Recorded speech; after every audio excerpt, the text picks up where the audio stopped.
Good morning everyone, কেমন আছো সবাই? আশা করি সবাই খুব ভালো আছো, আমিও ভালো আছি। Welcome to Suri's blog. তো এই জাস্ট একটু আগে ঘুম থেকে উঠেছি, স্নান টান করেছি, ফ্রেশ হয়ে নিয়েছি। তো আজকে যেহেতু মানডে, তোমাদের একদিন এর আগে একটা ব্লগে আমি বলেছিলাম যে আমরা যে জায়গাটায় সার্ভের জন্য গেছিলাম, তো আজকেও মানডে যেহেতু সেই জায়গাটায় সার্ভের জন্য যাচ্ছি। তো দেখো ঝটপট রেডি হয়ে নিয়েছি, আমার বড় মাইমা ওদিকেও রেডি হয়ে নিয়েছে। ওই যে বাবিন যাবে না, বাবিন বাড়িতেই থাকবে, ওর ছোট দিদির কাছে থাকবে। তো চলো চটপট বেরিয়ে যাই। আজকে আরও কে কে আসছে না আসছে, কোথায় সার্ভে আছে সব কিছু তোমাদের সাথে শেয়ার করবো। তো বাই বাই করে দাও, চলো। তো আমরা জাস্ট এলাম পদ্মপুকুরে। তো আগের দিনের মতন আবারও চাষবাস নিয়ে ওনারা কথা বলবেন। তো চলো আমরা মাঠের দিকে যাই, এখন কে আছে না আছে সবটা তোমার সাথে শেয়ার করবো। আর এই যে ওনারা দুজন, আরও একটা স্যার এসছেন, তো সেটা তোমার সাথে শেয়ার করবো। তো এখানে কি সুন্দর ছোটো ছোটো পেঁয়াজকালি গাছ লাগানো হয়েছে, সবে এটা লাগিয়েছে, কি সুন্দর লাগছে দেখতে, এটা বড়ো হবে এবার। আর বাকি এদিকেও সব লাগানো হয়েছে। এটা মেবি টমেটো গাছ মনে হচ্ছে, ছোট্ট ছোট্ট একদম। এই যে ফ্যাবিয়ার পুরো টিম, ওই স্যার আজকে এসছেন, ওই দাদাটার সাথে এখন কথা বলবেন। তো চলো কি কথা বলছে না বলছে সেটা তোমার সাথে শেয়ার করছি। এই দাদার সাথে এখন স্যার কথা বলছেন।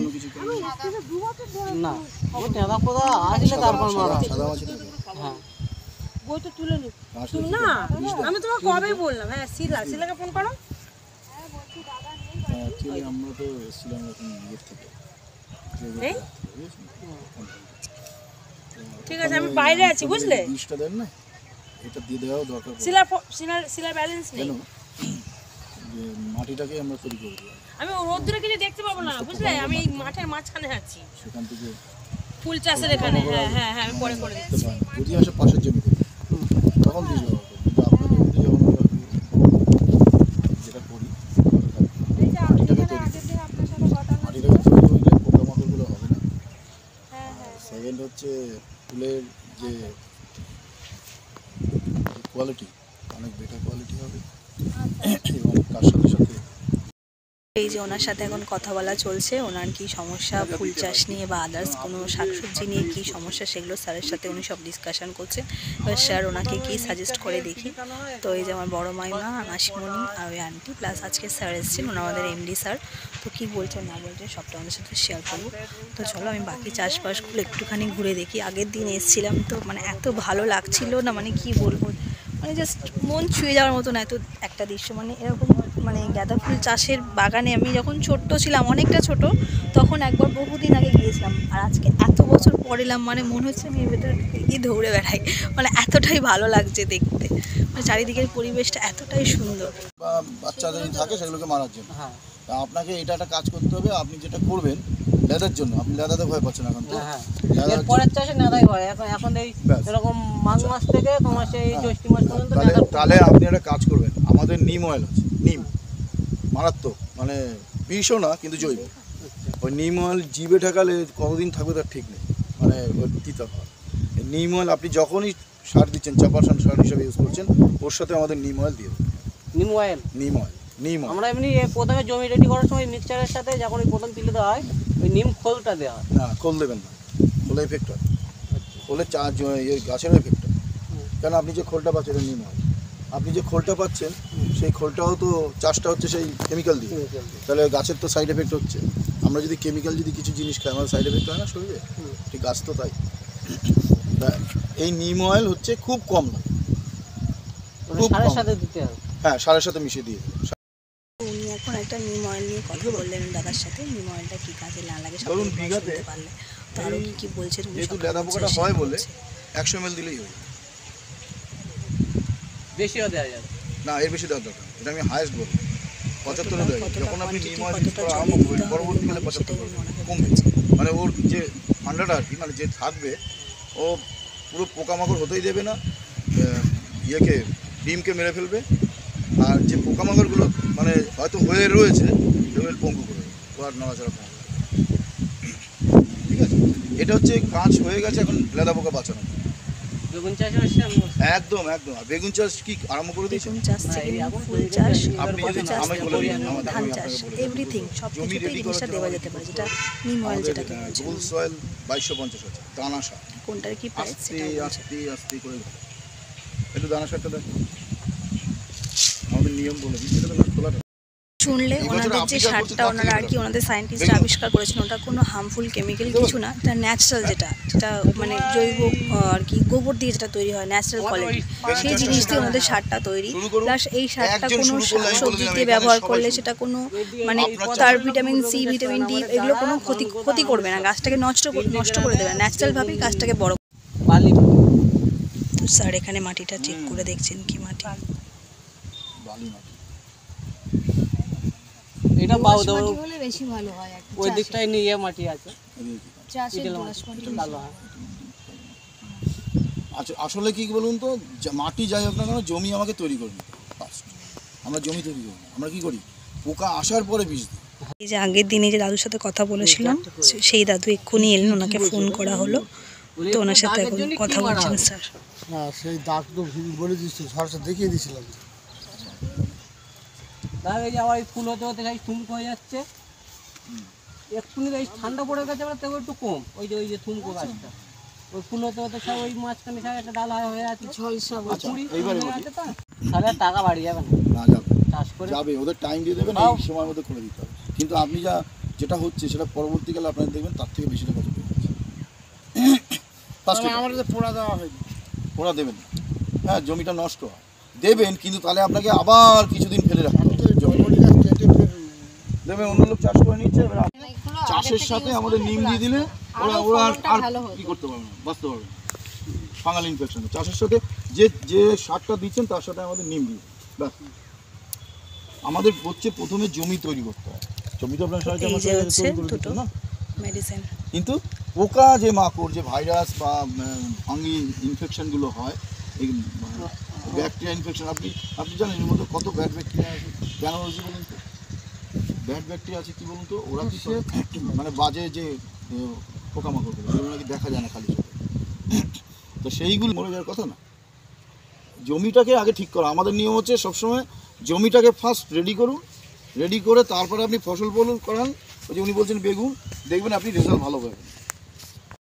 পরে যে ফুলটা ওঠানোর পরে যে বেগুন চাষ করবেন, তো সেটার বিষয়ে উনি কিছু বলছেন। বেগুন চাষ করুন, আপনারা কাজ করুন, যদি মনে করেন আপনার 10 কাঠা জমিতে বেগুন চাষ করবেন, আপনারা কাজ করুন ওইটা আমাদের জন্য 4 কাঠা রাখুন, আপনি 6 কাঠা করুন, কার ফসল ভালো হবে আপনি বুঝে যাবেন। মানে 6 কাঠার মধ্যে অন্য কোম্পানি স্প্রে হবে, আর 4 কাঠার মধ্যে আমাদের যে ফ্যাবিয়া ব্র্যান্ড আছে তার স্প্রেটা হবে, তো সেটার মধ্যে দুটোর মধ্যে ডিফারেন্সটা কি দেখা যাবে সেটাই স্যার ওনাকে বোঝাচ্ছেন। আপনার ওখানে পোকা হবে, আমার এখানে পোকা হবে। ওই যে শিকড়ের ওষুধ, যেটা শিকড়ের আছে গোড়া, শিকড়ের যে একটা ওষুধ গাছের গোড়াতে যেটা দেওয়া হয় সেটা উনি বলছেন। তারপরে আমাদের এইটা রুটটাকে ইউজ করতে দেওয়া হয়। ওই তো আপনার 18 দিন, মানে তখন গোড়াটা মোটামুটি এসছে, এখন দেয়া যাবে, গোড়াটা মোটামুটি এসছে, এবার গোড়ার ওখানে দিলে গোড়ার কোনো রোগটা আসবে না, এরকম সব আছে। গাছে আমরা খাবার দিচ্ছি, সার দিচ্ছি, সার দিয়ে আমাদের এই ঠান্ডার সময় আমাদের এখানটা রোগটা কম, এই যে যেরকম এই মাস 2 মাস আগে গেল এই সময় চারা বসাতে গেলে খুব রেটাপ ছিল, একটা গাছ করা যায় না, গাছ ডাল মরা বা গাছ ধরে গিয়ে দ্বিতীয় পিলি মারছি, প্রথম ফাটি দেওয়া যায়, দ্বিতীয় ফাটি এরকম গাছ ঝাংড়া হয়ে গেছে, তখন থেকে গাছ মরা ধরছে। দাদু আর বুঝতে পারছেন না, সেই জন্য ওটা ওনাদেরকে জিজ্ঞেস করছেন।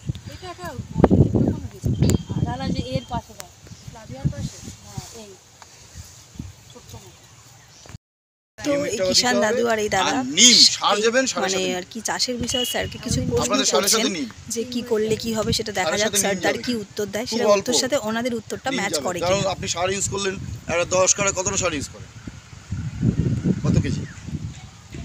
10 কাঠা 1 বস্তা 50 কিলো ধরো, 50 কিলো সার কত দাম? 1700। মিক্সচার নিতে গেলে তোমার 1000 টাকা, দানা সারে গেলে তোমার আর 1700। এবারে বুঝতে পারছেন দানা সারে কেন বেশি হয় দাম? দানা সারে আবার কাজও বেশি হবে, আস্তে আস্তে গলবে, সারটা থাকবে অনেক দিন, গাছও খাবে ওইভাবে আস্তে আস্তে, মানে ও নিজে ভাঙবে, ভেঙে নাইট্রেটে তৈরি হবে, তারপরে গাছ খাবে। ঠিক আছে, তার মানে কি গাছ হুট করে বড় হয়ে গেল হবে না।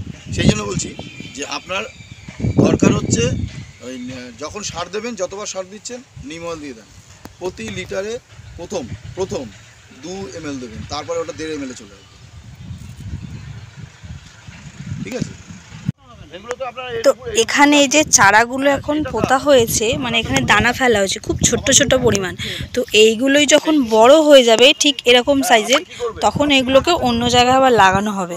তো এটা বীজ রোপণ করে ছোট ছোট চারা তোলা হচ্ছে, যেমন ধান খেতে হয়, প্রথমে ধান ছড়িয়ে তারপরে চারা তুলিয়ে তারপরে বড় বড় খেতে ধান ফেলা হয়, ঠিক তেমনভাবে এখানে দেখেছো কি সুন্দর আর কি বীজগুলো তোলা হয়েছে। তো এগুলো জাস্ট চোখের সামনে দেখা, মানে চাষবাসের সাথে জুড়ে থাকা, চোখের সামনে দেখা, জাস্ট মানে এগুলো না দেখলে কিছু বোঝা যাবে না কত সুন্দর করে মানে এটাকে করা হয়েছে। আর চারিদিক থেকে আর কি মশারি দিয়ে ঘিরে দেওয়া হয়েছে, যাতে কোনো মানে ছাগল টাগল এসে সেটাকে নষ্ট না করে দিতে পারে, বা বিড়াল কুকুর এগুলোতে মধ্যে দমাতে না পারে। কত সুন্দর করে আর কি এগুলোকে চাষ করা হচ্ছে। চারিদিকেই শুধু এখন কপি আর হচ্ছে বাঁধাকপি, ফুলকপি, গাঁদা ফুল, এইগুলো যেহেতু এখন উইন্টারের সিজন, সেই জন্য চারিদিকে শুধু এইগুলো। যদি এটা গরমের সময় হতো তখন হতো কি চারিদিকে ধান চাষটাই বেশি দেখা যেত, এখন চারিদিকে শুধু ফুল আর ফুলকপি।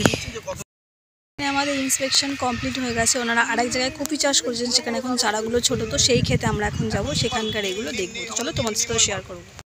পদ্মপুকুর থেকে মিনিমাম আধেক ঘন্টা হেঁটে যেই জায়গাটার নেক্সট জায়গা যেখানে আমরা যাচ্ছি এখন, সেটার নাম হচ্ছে টালাপুকুর। তো এই মেঠো পথে আমাদের হাঁটতে কেমন লাগছে তোমাদের? খুব সুন্দর লাগছে। ম্যাম আপনার কেমন লাগছে এই মাটি মাখা পথে হাঁটতে? ভীষণ ভালো লাগছে, মানে অনেকদিন এরকম ফাঁকা রাস্তায় আমরা হাঁটিনি আর কি। হ্যাঁ, আর একটা চাষের জমি দেখতে যাচ্ছি আমরা, সেখানে আবার কি চাষ হচ্ছে আমরা সেটাই দেখতে যাচ্ছি। চাষি ভাই আগে চলেছেন, সঙ্গে স্যার আছে, আর আমরাও সবাই যাচ্ছি। তো এখানে কিন্তু আমরা মেন যে রোডের উপর থেকেই হাঁটছি, এখানে কিন্তু অটো টোটো সবই যাচ্ছে, বাট আমরা বললাম না, হেঁটেই যাবো। যে কোনো কাজের ক্ষেত্রেই নিজেদের পুরো ফিলটা দেওয়া দরকার। সবসময় টোটো গাড়ি বাসে উঠলে কিছুই হবে না, ন্যাচারালিটিটাকে নিজেদেরকে অ্যাবজর্ব করতে, যে ফ্রেশ অক্সিজেন যে পাচ্ছি আমরা, সেটা কি পাবো না। তো চলো আর একটুখানি বাকি আছে, যাই গিয়ে তোমাদের সাথে শেয়ার করছি। এই যে আমরা চলে এসেছি আর একটা জায়গাতে। তো এখানে এখন টমেটো গাছ লাগানো হয়েছে, টমেটো চাষ করা হচ্ছে। ওদিকে একটা কিষাণ দাদুর সাথে দেখা হলো, তো চলো স্যার ওনাদেরকে কী বলছে না বলছে সেটা সমস্ত কিছু জানবো। আর এই যে এইদিকে ছোটো ছোটো কপি গাছ বসানো হয়েছে, এই জায়গাটাও খুব সুন্দর। তো এই যে দাদু ওনাকে কী বলছে এখন দেখি। ধরো এর আগে দিয়েছিলাম 5 কেজি দিয়েছি, দিয়ে সাথে সাথে বর্ষা হয়ে ধরো মরে গেছে। নিমখোল, হ্যাঁ নিমখোল, হ্যাঁ নিম না নিম না নিমখোল সেই বলছি। খোল তো নিম খোল, এটা বল নিম আলাদা। পাওয়া যায় তেল মতো। মানে এতটা পরিমাণ রোদ জাস্ট তাকানো যাচ্ছে না, কিন্তু ওনারা দেখো কত কষ্ট করে এই রোদের মধ্যে ফসল ফলাচ্ছেন। আর এই ফসলটা আমরা ওনারা আবার বাজারে নিয়ে গিয়ে বিক্রি করবেন, আমরা খাবো। তো যে কোনো জিনিস করার জন্য কতটা কষ্ট মানুষকে করতে হয়। তো এখানে যদি না আসতাম এই জিনিসগুলো সত্যিই চোখে দেখা যেত না। আমরা তো মনে করি সুন্দর সুন্দর সব জিনিসই সুন্দর, কিন্তু তার পিছনে যে কতগুলো মানুষের কত খাটনি কত কষ্ট থাকে, সেটা জাস্ট না চোখে দেখলে নিচে সেটা বোঝা যাবে না। তো চলো আগে ওনারা কথা বলছেন সেগুলো জানি। হাত থেকে এই ফসলগুলোকে রক্ষা করবে, আর গাছটাকে নষ্ট হতে দেওয়া যাবে না। এটা চাষ করেছে হচ্ছে টমেটো আর কপি, পুরোটার মধ্যে এখন উনি এই ট্যাঙ্কে করে সার জল নিয়ে দেওয়া হচ্ছে। আজকে আমাদের ফ্যাবিয়া আয়ুর্বেদার ইন্সপেকশন সার্ভে যাই বলো এখানেই সমাপ্ত কৃষি বিজ্ঞানের ওপরে। তো বাড়িতে গিয়ে তারপরে আপডেটটা তোমাদেরকে দিচ্ছি। তো চলো, দুপুর হয়ে গেছে, এখন বাড়ি যাবার পালা।